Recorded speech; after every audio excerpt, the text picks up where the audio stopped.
افسیوں کے خط کا مطالعہ زندگی۔ پیغام 58۔ مقدس بنانا، صاف کرنا، پالنا یعنی غذائیت دینا اور پرورش کرنا۔ آمین۔ افسیوں 5:26 اور 29 میں 4 نہایت اہم الفاظ ہیں۔ مقدس بنائے، صاف کر کے، پالتا اور پرورش کرتا۔ کیونکہ دشمن نے ان باتوں پر پردہ ڈال دیا ہے، اس لیے زیادہ تر مسیحیوں کے پاس ان باتوں کی اہمیت کی واضح سمجھ بوجھ نہیں ہے۔ اسی وجہ سے خداوند کی طرف سے مجھ پر بھاری بوجھ ہے کہ اس پیغام میں ان پر مزید غور کیا جائے۔ آمین۔ مسیح کے عنصر کا اضافہ۔ خدا اپنے نظام میں یہ ارادہ نہیں رکھتا کہ ہماری اصلاح کرے یا ہمیں بہتر بنائے، نہ ہی یہ کہ بدکار لوگوں کی جگہ نیک لوگ ہوں۔ خواہ ہم نیک ہیں یا بدکار، خدا کی نظر میں یہ معاملہ کوئی اہمیت نہیں رکھتا، کیونکہ اس کے نظام میں قدر و قیمت والی واحد ہستی مسیح بذات خود ہے۔ لہٰذا خدا کی خواہش یہ ہے کہ وہ ہمیں مسیح سے معمور کرے۔ خواہ ہم نیک ہیں یا بدکار، ہماری ضرورت یہ ہے کہ ہمارے اندر مسیح کے عنصر کا اضافہ کیا جائے۔ اس عمل میں مسیح کا وہ کام شامل ہے جو وہ ہمیں مقدس بنانے میں انجام دیتا ہے۔ افسیوں 5:26 میں درج تقدیس کا مطلب محض یہ نہیں ہے کہ ہم عام چیزوں سے الگ ہو جائیں، بلکہ اس کا مطلب یہ ہے کہ مسیح کا عنصر ہمارے اندر شامل کیا جائے۔ آمین۔ تقدیس کلیسیائی زندگی کی صورتحال کے ساتھ ہم آہنگی پیدا کرنے کے لیے بیرونی طور پر اپنے آپ کو منظم کرنے کا معاملہ نہیں ہے۔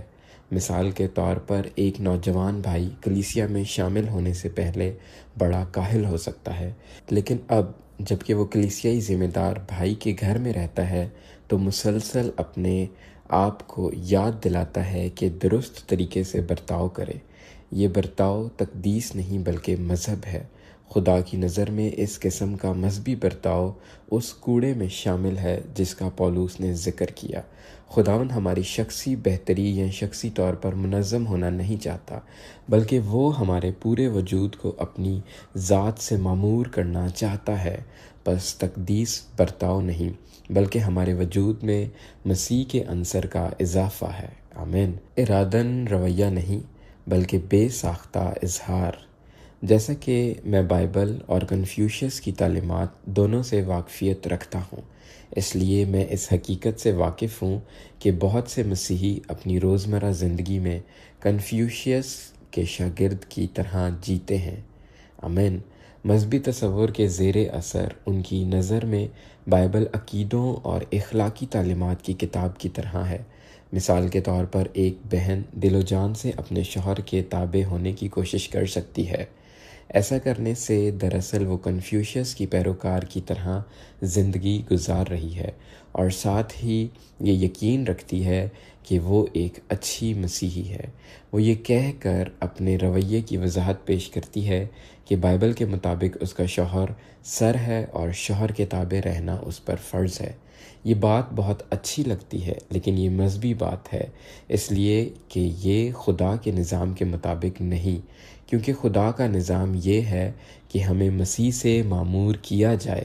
ہم سب جانتے ہیں کہ افسیوں 5:22 میں پولس بیویوں کو نصیحت کرتا ہے کہ اپنے شوہروں کی تابع رہیں، لیکن یہ بات نہ بھولیں کہ اس نے روح سے معمور ہوتے جانے کے بعد یہ بات کہی۔ اس سے ظاہر ہوتا ہے کہ بیوی کی تابعداری کا اظہار بیرونی طور پر ارادن تابعدار ہونے کی کوشش سے نہیں، بلکہ روح کی باطنی معموری سے ہونا چاہیے۔ اکثر مسیحی شادیوں میں پادری شوہر اور بیوی کے حوالے سے افسیوں باب 5 میں پولس کے کلام کے مطابق دلہن اور دولہے کو ہدایت کرتا ہے۔ بیوی اپنے شوہر کے تابع رہنے کا وعدہ کرتی ہے، اور شوہر اپنی بیوی سے محبت رکھنے کا عہد کرتا ہے۔ تاہم نہ دلہن اور نہ ہی دلہا اس حقیقت کو جانتے ہیں کہ تابع رہنا اور محبت رکھنا خدا ثالوث کے ساتھ روح میں معمور ہوتے جانے کا نتیجہ ہے۔ اگر کسی بیوی کی تابعداری حقیقی ہے تو اسے ارادن کوشش کرنے کی ضرورت نہیں ہوگی، بلکہ وہ مسیح کے تجربے اور اس کی شادمانی کے سبب سے خود بخود تابع ہوگی۔ ہو سکتا ہے کہ وہ جانتی بھی نہ ہو کہ وہ تابع ہے، کیونکہ وہ ارادن تابع ہونے کی کوشش کیے بغیر تابع رہتی ہے۔ آمین۔ ایسی تابعداری مسیح کے اس عنصر کے سبب سے جاری ہوتی ہے جو اس بیوی میں منتقل کیا گیا ہے۔ یہ اس تابع ہونے سے کتنا فرق ہے جس میں اس کو اپنے شوہر کی سربراہی میں ہونے کی تعلیم دی گئی ہے۔ ایسی ارادت تابعداری مذہبی ہے اور خدا کے نظام کے مطابق نہیں ہے۔ آمین۔ مسیح کو اپنی زندگی اور اپنی شخصیت کے طور پر لینا۔ تقدیس اور رویے میں بڑا فرق ہے۔ تقدیس میں ہم وہ کام کرتے ہیں جن کو ہم ارادن کرنے کی کوشش نہیں کرتے ہیں۔ یہ کام مسیح کو اپنی زندگی اور اپنی شخصیت کے طور پر لینے کا بے ساختہ اظہار ہے۔ جب مسیح ہماری زندگی اور شخصیت ہوتا ہے تو وہ ہمارے اندر جیتا ہے۔ محبت کرنے والا اور تابع رہنے والا وہی ہے۔ مسیح جو ہمارے اندر بسا ہوا ہے، اس کی وجہ سے تابع ہونا ایک بات ہے، لیکن رویے یا بیرونی اصلاح کی وجہ سے تابع ہونا بالکل فرق معاملہ ہے۔ کلیسیا میں رہنماؤں کو چاہیے کہ وہ دوسروں کو یہ نہ بتائیں کہ کیا کرنا ہے، بلکہ ہم سب کو گواہی دینے کے قابل ہونا چاہیے کہ ہم بیرونی تعلیمات کے مطابق نہیں بلکہ اس مسیح کے مطابق جیتے ہیں جو ہم میں بسا ہوا ہے، تاکہ ہماری زندگی اور ہماری شخصیت بن جائے۔ ہمارا ہدف کسی خاص طریقے سے برتاؤ کرنا نہیں بلکہ محض مسیح کو اپنی زندگی اور شخصیت کے طور پر لینا ہے۔ پھر ہم جو کچھ بھی کریں گے وہ اندرونی زندگی کا بہاؤ ہوگا۔ بیویاں خود بخود اپنے شوہروں کی تابع ہوں گی، شوہر اپنی بیوی سے محبت رکھیں گے اور بچے اپنے ماں باپ کے فرما بردار ہوں گے۔ تاہم اس قسم کی زندگی ارادن زندگی نہیں ہوگی بلکہ خدائے ثالوث کے ساتھ روح میں معمور ہونے کا نتیجہ ہوگی۔ آمین۔ جب نوجوان کسی پیغام کے وسیلہ سے مدد حاصل کرتے ہیں تو شاید وہ یہ کہیں کہ ہم پہلے جیسے ہرگز نہ رہیں گے، لیکن یہ بھی مذہبی ہو سکتا ہے، کیونکہ شاید نوجوان لاشعوری طور پر اپنے آپ کو بہتر کرنے کی کوشش کرتے ہیں۔ انہوں نے جو کچھ پیغام میں سنا ہوتا ہے اسی کام کو اپنی جدوجہد سے پورا کرنے کی کوشش کرتے ہیں۔ خود کو مختلف بنانے کی کوشش کرنا تقدیس نہیں ہے۔ حقیقی طور پر مقدس بننے کے لیے ہمیں محض خداوند سے رابطہ کرنے اور اسے اپنی زندگی اور اپنی شخصیت کے طور پر لینے کی ضرورت ہے۔ ہمیں دعا کرنی چاہیے، اے خداوند یسوع، تو میری زندگی اور میری شخصیت ہے۔ اے خداوند مجھے لے لے، مجھ میں سکونت کر اور مجھے ملکیت بنا لے۔ اے خداوند میرے دل کے ہر کونے میں آ، میرے دل کو اپنے آپ سے معمور کر اور میرے دل کو اپنا گھر بنا۔ اے خداوند، خواہ میں مختلف ہوں گا یا نہیں، مجھے اس بات کی فکر نہیں، میری واحد فکر یہ ہے کہ تو مجھے بھر دے اور میرے وسیلہ سے ظاہر ہو۔ اگر آپ اس طرح خداوند سے رابطہ کریں گے تو وہ بتدریج اور خود بخود آپ کے وجود میں شامل ہو جائے گا۔ مسیح کا یہ شامل ہونا آپ کو مقدس بنائے گا۔ آمین۔ ایک بھاری بوجھ۔ باطنی تقدیس تعلیم سے نہیں بلکہ زندہ مسیح کے باطنی کام سے ہوتی ہے۔ یہی وجہ ہے کہ خداوند کی بحالی میں ہمارا زور اس حقیقت پر ہے کہ ہم لفظی عقیدوں کی زیادہ فکر نہیں کرتے، لیکن مسیح بطور اپنی زندگی اور اپنی شخصیت کے تجربے کی بڑی فکر کرتے ہیں۔ اس معاملے کے بارے میں میرے دل پر کتنا بھاری بوجھ ہے کہ میں ظاہر نہیں کر سکتا۔ تقدیس کیا ہے؟ اگر میں اس حقیقت کو جاننے کے لیے مقدسوں کی مدد کر سکوں تو میرا ایمان ہے کہ یہ بوجھ اتر جائے گا۔ برائے کرم یہ بات یاد رکھیں کہ تقدیس بیرونی رویے یا بہتری کا معاملہ بالکل نہیں ہے۔ خدا ہر روز ہمارے وجود میں مسیح کے عنصر کو انڈیلنا چاہتا ہے۔ صرف یہ عنصر ہی ہمیں مقدس بناتا ہے۔ آمین۔ فطری مزاج کو دھو ڈالنا۔ باطنی تقدیس میں مسیح کی ذات کا کچھ حصہ ہم میں شامل کیا جاتا ہے، لیکن صاف کرنے میں ہم میں سے کچھ، خاص طور پر ہمارے فطری مزاج کو خارج کیا جاتا ہے۔ جب ہم صاف ہوتے ہیں تو ہمارا فطری مزاج دھل جاتا ہے۔ مزاج ہماری تشکیل کا سب سے باطنی پہلو ہے۔ یہ ہمارے وجود کا ماخذ ہے۔ ہم ایک خاص مزاج کے ساتھ پیدا ہوئے تھے، لہٰذا مزاج بالکل باطنی ہے۔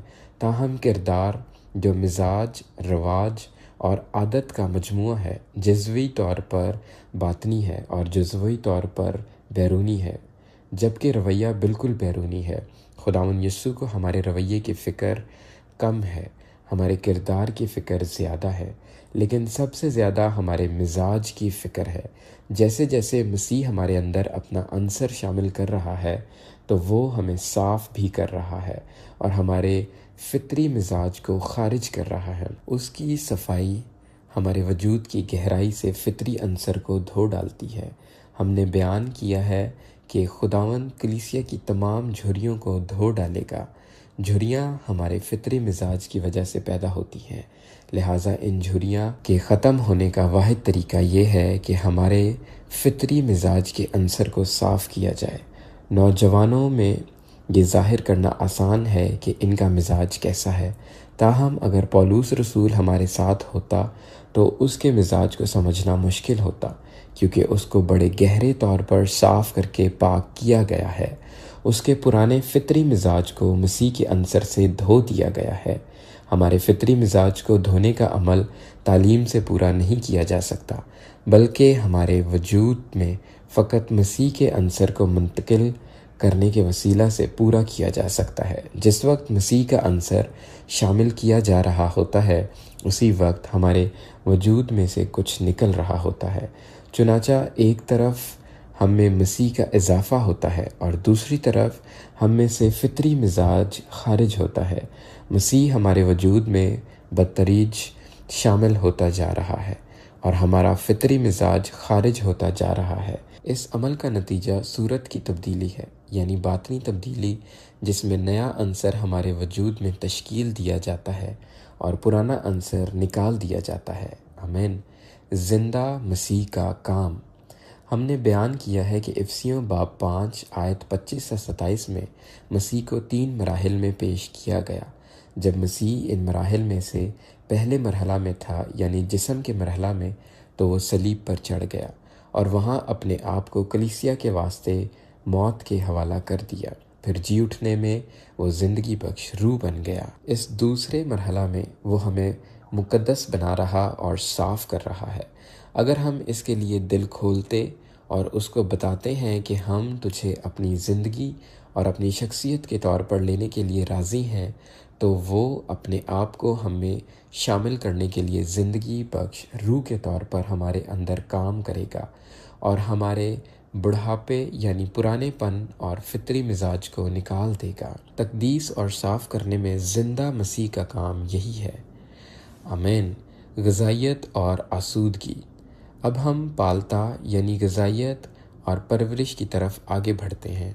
جب میں جوان تھا تو میں نے افسیوں کے خط کا مطالعہ کرنے میں بہت وقت گزارا۔ اس کے باوجود میں سمجھ نہیں پایا کہ پالتا یعنی غذائیت پاتا اور پرورش کرتا کہ کیا معنی ہیں، لیکن تجربے کے ذریعے میں نے جان لیا کہ مسیح جو پالتا اور پرورش کرتا ہے، اس بات کا مطلب کیا ہے۔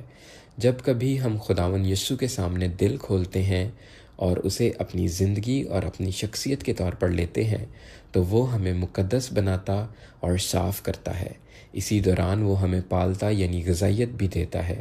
ہمیں اس حقیقت کا علم اس بات سے ہوتا ہے کہ ہمارے اندر ایک شاندار آسودگی کا احساس ہوتا ہے۔ آسودگی غذائیت سے حاصل ہوتی ہے۔ آمین۔ صاف کرنا اور غذائیت دینا۔ صرف زندگی کی فراہمی حاصل کرنے سے ہم خداوند جو ہمارے مزاج کی صفائی کرتا ہے اس کو برداشت کر سکتے ہیں۔ سرجن ڈاکٹر جانتے ہیں کہ مریض کو سرجری برداشت کرنے کے لیے غذائیت حاصل کرنا لازم ہے۔ اسی وجہ سے مریض کے بدن میں خون اور گلوکوز منتقل کیے جاتے ہیں۔ خداوند کی صفائی ایک طرح کی روحانی سرجری یعنی ہمارے باطنی وجود کی گہرائیوں کی سرجری ہے۔ خداوند کی صفائی اس کا آپریشن کرنا ہے۔ ایسے آپریشن کے لیے ہمیں یقیناً اس کی غذائیت کی ضرورت ہے۔ آمین۔ میں ایک ایسے بھائی کو جانتا ہوں جس کا فطری مزاج بے ادب، سخت اور حتیٰ کہ ظالمانہ تھا۔ آمین۔ کبھی کبھار وہ روتے روتے میرے پاس آتا اور اپنی حالت پر انتہائی پریشان ہوتا۔ وہ اعتراف کرتا کہ کوئی بھی اسے آسودہ نہیں کر سکتا۔ خود کو زمین پر سب سے قابل نفرت شخص سمجھتے ہوئے وہ یہ جاننے کے لیے بےتاب تھا کہ اپنی حالت کے بارے میں کیا کرے۔ میں بیرونی طور پر اس کی مدد کرنے کے لیے کچھ نہیں کر سکا، لیکن میں گواہی دے سکتا ہوں کہ خداوند نے اسے بتدریج مکمل طور پر صاف اور پاک کیا۔ وہ خداوند سے بہت محبت کرتا تھا اور خداوند کے لیے مکمل طور پر کھلا تھا، کیونکہ اس نے خداوند کو اپنے باطن میں اختیار دیا کہ خداوند اندر آ کر اسے مقدس بنا سکے اور صاف کر سکے۔ خداوند نے اس پر آپریشن کا کام کیا اور اس کے فطری مزاج کے عنصر کو دھو ڈالا۔ اس طرح کا بڑا آپریشن برداشت کرنے کے لیے ہمیں خداوند کی باطنی غذائیت کی فراہمی کی ضرورت ہے۔ اس بھائی نے گواہی دی کہ جب خداوند اس کو دھو رہا تھا تو خداوند نے اس کو غذائیت اور شادمانی بھی تھی۔ یقین جانیں کہ جب کبھی خداوند مقدس بناتا اور صاف کرتا ہے تو وہ غذائیت بھی دیتا ہے۔ آمین۔ غذائیت کے بغیر کوئی بھی تقدیس یا صفائی حقیقی نہیں ہوتی۔ یہ شخصی کوشش کی پیداوار ہوتی ہے۔ جب کبھی آپ خود کو مقدس بنانے یا صاف کرنے کی کوشش کریں گے تو آپ کو روحانی بھوک کا احساس ہوگا، لیکن اگر خداوند مقدس بناتا اور صاف کرتا ہے تو وہ غذائیت فراہم کرے گا اور آپ شیریں آسودگی سے شادمان ہوں گے۔ خداوند آپ کو جتنا زیادہ صاف کرے گا اتنی ہی زیادہ آپ کو اس کی غذائیت ملے گی۔ صفائی کے عمل کے تحت تکلیف اٹھانے کے بجائے آپ خداوند اور اس کی زندگی کی فراہمی سے بھرپور شادمان ہوں گے۔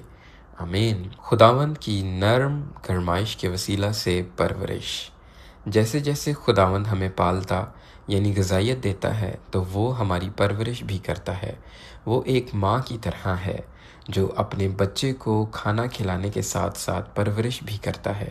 ننھے بچے اپنی ماں کی گرمائش اور تسلی کا کتنا لطف اٹھاتے ہیں۔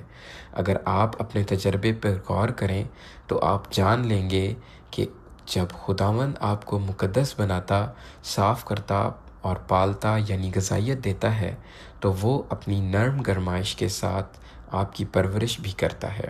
اس کی پرورش آپ کو تسلی دیتی ہے، آرام دیتی ہے اور سکون دیتی ہے۔ خداوند کے مقدس بنانے، صاف کرنے، پالنے یعنی غذائیت دینے اور پرورش کرنے کے لیے ہالےلویا، آمین۔ زندہ مسیح پر بھروسہ رکھنا، آمین۔ یہ سارا کام صرف زندہ مسیح ہی کر سکتا ہے۔ نہ تعلیمات اور نہ ہی بائبل یہ کام انجام دے سکتی ہے۔ اگر آپ مقدس بننا، صاف ہونا، غذائیت پانا اور پرورش پانا چاہتے ہیں تو لازم ہے کہ آپ اپنا سارا بھروسہ زندہ مسیح پر رکھیں۔ اس سے کہیں، اے خداوند یسوع، تیری جگہ کوئی نہیں لے سکتا۔ اے خداوند، میں تجھ سے محبت کرتا ہوں۔ میں اپنا دل تیرے سامنے کھولتا ہوں اور میں اپنے وجود میں سارا اختیار تجھے دیتا ہوں۔ اے خداوند، مجھے بھر دے اور میری زندگی اور میری شخصیت بن جا۔ اے خداوند، مجھے ظاہری کاموں حتیٰ کہ ظاہری انداز میں کلیسیائی زندگی کی بھی فکر نہیں۔